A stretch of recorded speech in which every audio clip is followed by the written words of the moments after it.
Morning.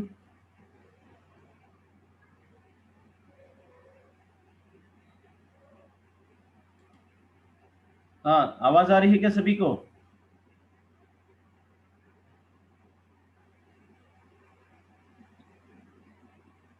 थोड़ा अभी आगे का जो पार्ट है थोड़ा मैथमेटिकल है। ठीक है। तो थोड़ा आपके पास अगर नोटबुक और पेन है तो बहुत अच्छा रहेगा। ओके।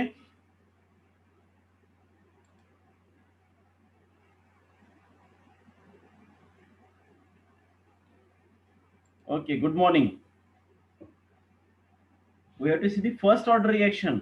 अभी अपने को क्या देखना है? First order reaction. देखो नाम क्या है? First order reaction. देखिए फर्स्ट ऑर्डर रिएक्शन है कि first order reaction is reaction in which rate depends on concentration of only one reactant. Rate काय पर डिपेंड रहेगा? Concentration of only one reactant, एक ही रिएक्टेंट पर डिपेंड रहता है, उसको कहने का फर्स्ट ऑर्डर रिएक्शन। और we may say that only one molecule is necessary for the reaction to proceed.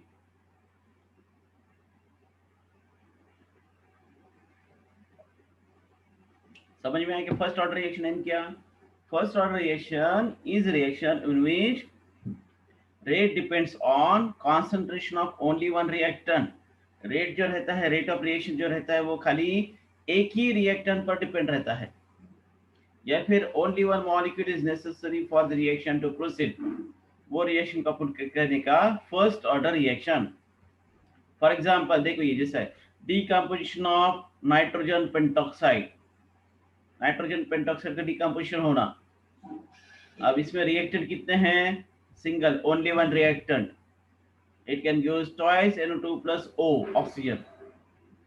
तो ऐसे जो रिएक्शन है कि जिसमें रेट जो रहता है depends on concentration of only one reactant, या फिर only one molecule is necessary for the reaction to proceed, it is known as first order reaction.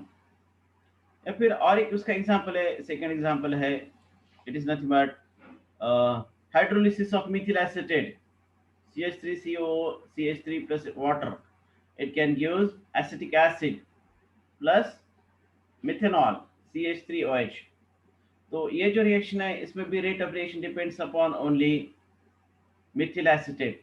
therefore it is a first order reaction। अब इसका अपन we can see the derivation, इसका अपन derivation देखेंगे। Consider a general reaction, एक general reaction consider करो।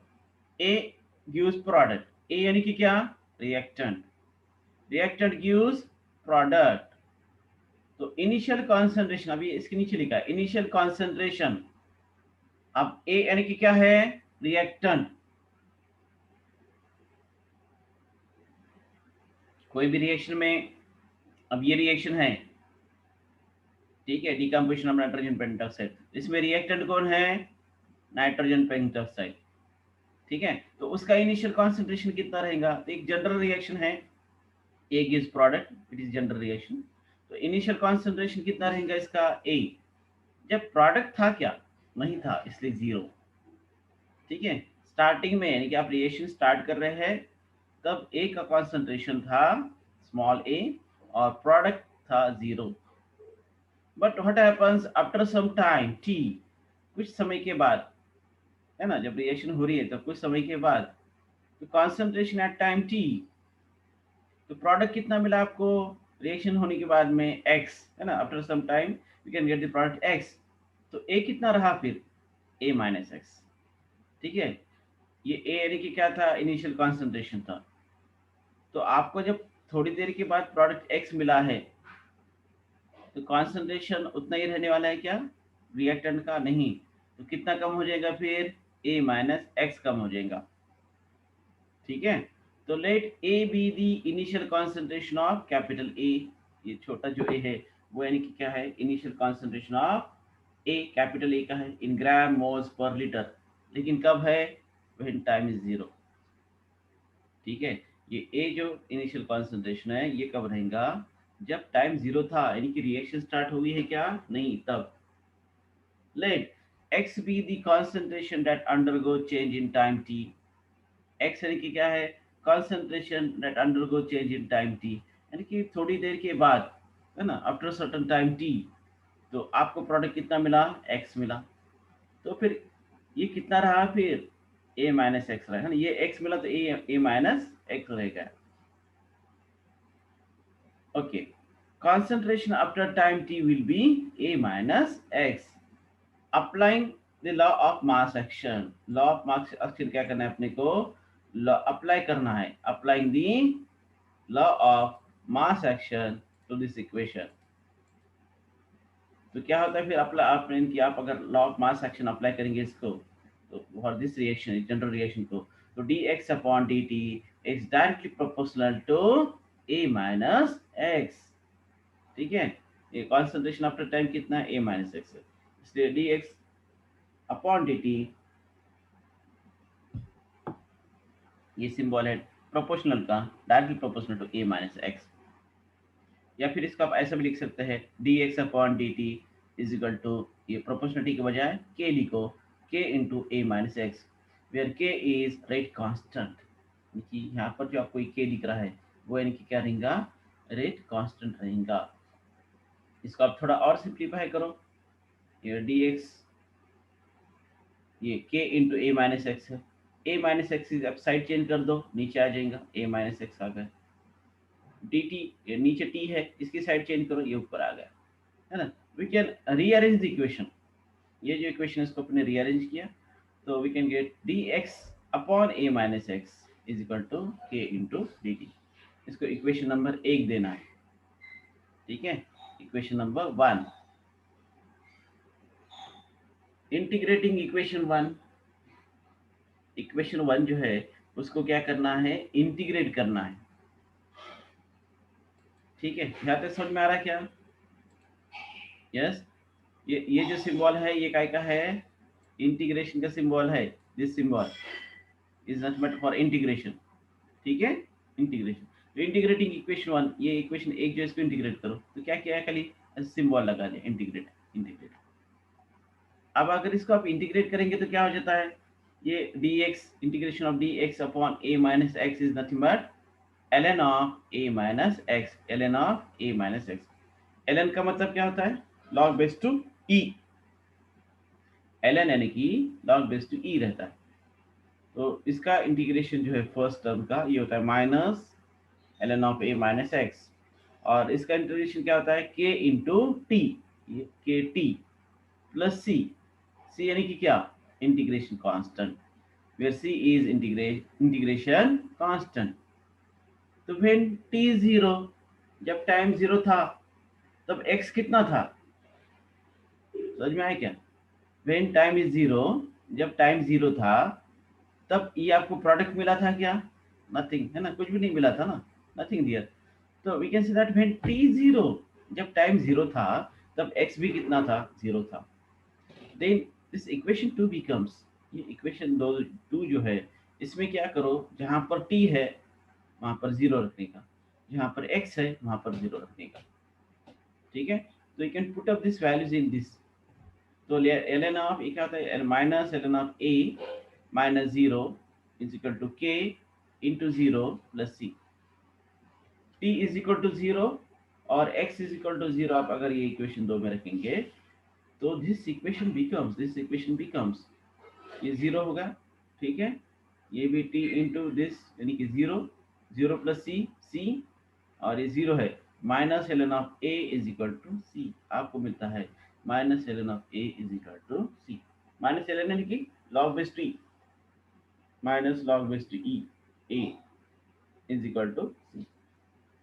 Putting value of c in equation number 2, अब ये जो इक्वेशन 2 है यहाँ पर जो c है, ठीक है, इसके बजाय क्या रखने का, माइनस ln ऑफ a। देखो आपको क्या मिला फिर, minus ln of a minus x is equal to के टी, और c के बजाय माइनस ln ऑफ a, इसकी साइड चेंज कर दो, माइनस ln ऑफ a की इधर आने के बाद में हो जाएगा प्लस, ठीक है, ये इधर आ गया प्लस में ln a minus ln of a minus x is equal to के टी, ठीक है। अब इसको कैसे लिखते हैं, ये लॉग रूल में भी आपने देखा है कि log of a minus b अगर है तो आप उसको लिखते हैं log of a upon b. तो यहाँ पर क्या हो जाएगा, ये ln of a upon a minus x is equal to के t. ln of a upon a minus x is equal to के टी मिलेगा आपको। ठीक है दिस। या फिर आप इसका और कैसे सिंप्लीफाई करेंगे, ये टी इधर मल्टीप्लीकेशन में है, इसके आप साइड चेंज कर दो, ये 1/t हो जाएगा। 1/t ln of a minus x is equal to K. ठीक है, ये के इधर था, a is equal to B लिखे क्या और b is equal to a लिखे क्या, है ना, ये कुछ सलीका ही रहता है। तो यहाँ पर फिर क्या लिखे अपने, k जो है k is equal to 1/t ln of a upon a minus X. और दिस इक्वेशन में भी रिटर्न है, या फिर ये जो इक्वेशन है इसको और दूसरे फॉर्म में लिख सकते हैं आप, k इज इक्वल टू, ये मैंने आपको कहा था कि ये ln यानी कि क्या रहता है, log बेस टू e रहता है। अगर आपको उसका कन्वर्जन log बेस टू 10 में करना है तो you have to multiply by 2.303, 2.303 से मल्टीप्लाई करना पड़ेगा। तो यहाँ पर क्या देंगे फिर, k is equal to 2.03 upon t log base to 10 a upon a minus x. This is the equation for first order reaction. यही फर्स्ट ऑर्डर रिएक्शन के लिए इक्वेशन है। एक तरफ ये लिखो k is equal to 1/t ln of a upon a minus x, या फिर उसका कन्वर्जन अगर log 10 में करना है तो 2.03 से उसको मल्टीप्लाई करना पड़ता है। This is the equation for first order reaction. इसके कुछ कैरेक्टरिस्टिक्स है, तो we can see one by one, है ना, उसके कैरेक्टरिस्टिक्स अपन वन बाय वन देखेंगे। तो characteristics number 1, first characteristics, if log of a upon a minus X, ये जो है log of a upon a minus X versus t time is plotted, a straight line passing through origin is obtained। देखिए आप अगर graph plot करते हैं, ये x axis है, एक्स एक्सिस पर आपको क्या लेने का, on x axis you can take t, है ना, एक्स एक्सिस पर टी लो, और वाई एक्सिस पर log of a upon a minus x लो। तो आपको क्या हो जाएगा, एक स्ट्रेट लाइन ग्राफ मिलेगा पासिंग थ्रू दी ओरिजिन, जो ओरिजिन में से पास होता है। और इसका जो स्लोप रहता है ना, वो रहता है slope is equal to k upon 2.303। ठीक है, ये फर्स्ट उसका कैरेक्टरिस्टिक्स है कि अगर फर्स्ट ऑर्डर रिएक्शन है और आपने इसका ग्राफ प्लॉट किया log of a upon a minus X versus t, तो आपको एक स्ट्रेट लाइन ग्राफ मिलेगा। सेकंड कैरेक्टरिस्टिक्स है, उसका यूनिट क्या रहता है, तो यूनिट ऑफ k, है ना, ये जो रेट कांस्टेंट k है उसका यूनिट क्या रहेगा, time inverse. Its unit is nothing but time inverse, इसका यूनिट है टाइम इनवर्स। थर्ड है जो आपको पता है कि हाफ लाइफ पीरियड, है ना, ये इसको कहते हैं half life period. What is actually half life period, half life period यानी कि क्या, देखो, the time required for the concentration of a reaction to decrease to half its value, the time required, the time required for the concentration of a reaction to decrease to half its value, यानी कि starting में जो भी concentration था उसका half होने के लिए जो टाइम लगता है उसको कहते हैं हाफ लाइफ पीरियड। यानी स्टार्टिंग में सपोज ए था, है ना, तो उसका आधा होने के लिए जो टाइम लगेगा it is known as the half life period. ठीक है, यानी कि सपोज स्टार्टिंग में 10 ग्राम था, 10 ग्राम का रिएक्शन होने के बाद अगर 5 ग्राम रहने के लिए जो टाइम लग रहा है उसका आधा होने के लिए जो टाइम लग रहा है उसको कहने का half life period. Time required for the concentration of a reaction to decrease to half its initial value, initial जो वैल्यू है उसका हाफ होने के लिए जो टाइम लगता है it is known as the half life period. यानी कि स्टार्टिंग में 10 ग्राम अगर है तो उसका हाफ यानी कि कितना, 5 ग्राम होने के लिए जो टाइम लगेगा it is known as half life period. Consider A is initial concentration, consider करो कि ए जो है इनिशियल कॉन्सेंट्रेशन है X is equilibrium concentration and T half is the half life period. Then T is equal to T half. अगर अपन कहते हैं कि T is equal to T half है, तब क्या हो जाएगा फिर? when T is equal to T half, X is equal to A by 2. A यानी कि क्या है? इनिशियल कॉन्सेंट्रेशन है, तो उसका आधा होने के लिए यानी कि डिवाइड बाय 2 कर दो, हाफ। इक्वेशन 3 में रख दो ये, यानी कि ये जो इक्वेशन था 3, this equation 3, k is equal to 2.03 upon t log base to 10 a upon a minus x, है ना? ये जो इक्वेशन है, तो ये इक्वेशन में क्या करना है, अपने को पुट अप करना है। देखो equation 3 becomes k is equal to 2.03, जहां पर t था वहां पर t हाफ कर दो, log base to 10 a upon a minus a by 2, जहां पर x था वहां पर क्या करना है, a by 2 रखना है।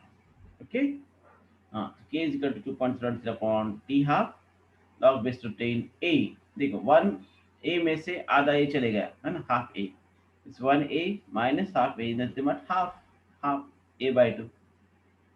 ठीक है, तो what happens here, this a cancel, ये 1/1/2 है, ये 2 क्या हो जाते हैं, ऊपर आ जाते हैं, तो 2.03 upon T half log base to 10 of 2। अब 2 का log कितना रहता है, यस, log ऑफ 2 कितना रहता है बोलो, इट इज नॉट बट 0.3010। देखो ये 2.03 upon T half into log base two 10 of 2, है ना, लॉग ऑफ 2, 2 का लॉग रहता है 3010, तो ये क्या, k is equal to 2.03 into 0.3010 upon T half, ये दोनों का मल्टीप्लिकेशन कर दो, 2.03 इंटू 0.3010, कितना आता है मल्टीप्लिकेशन का,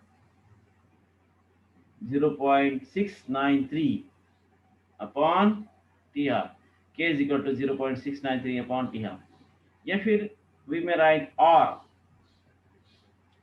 टी हाफ जो है उसको ऊपर ले लो, t half is equal to 0.693 upon k। ठीक है, टी हाफ यानी कि क्या, हाफ लाइफ पीरियड, k यानी कि क्या, इट इज कांस्टेंट, है ना। तो what happens then, half life period for first order reaction is independent of initial concentration A। इसमें कहीं A टर्म है क्या, नहीं है। ठीक है, तो half life period for first order reaction is independent of initial concentration A। Understand? So these are the characteristics of this first order reaction। ये फर्स्ट ऑर्डर जो रिएक्शन है इसके ये कैरेक्टरिस्टिक्स है। पहला था ग्राफ के बारे में, देखिए अगर आप ग्राफ प्लॉट कर देते हैं, plot a graph of log of a upon a minus x versus t, तो you can gate a straight line, आपको एक स्ट्रेट लाइन मिलेंगी। अगर आपको स्ट्रेट लाइन मिलती है तो you can say that it is a first order reaction. Okay, second था उसका यूनिट, के का यूनिट कितना रहता है, तो टाइम इनवर्स। थर्ड जो अपने इम्पोर्टेंट जो पॉइंट देखा वो हाफ लाइफ पीरियड था। हाफ लाइफ पीरियड यानी कि क्या, मैंने आपको कहा कि the time required for the concentration of a reaction to decrease to half its initial value. Initial value की आधा होने के लिए जो टाइम लगता है, हाफ होने के लिए जो टाइम लगेगा, उसको कहते हैं हाफ लाइफ पीरियड। तो यहाँ पर we have to put up that when t is equal to half, जब टाइम t हाफ रहेगा तो x is nothing but a upon 2 because a is the initial concentration. ये इक्वेशन 3 में put up किए थे, पुट अप करने के बाद में आपको ये मिलता है finally we can say that t half is equal to 0.693 upon k। So that half life period for first order reaction is independent of initial concentration।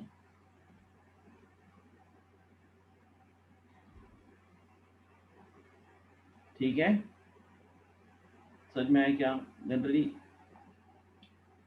आपकी जो एग्जाम है तो मल्टीपल चॉइस क्वेश्चंस रहेंगे, तो वही टाइप का रहेगा। ये था फर्स्ट ऑर्डर रिएक्शन के बारे में, फर्स्ट ऑर्डर रिएक्शन, उसका ये डेरिवेशन, ठीक है, और उसके कैरेक्टरिस्टिक्स। Any question?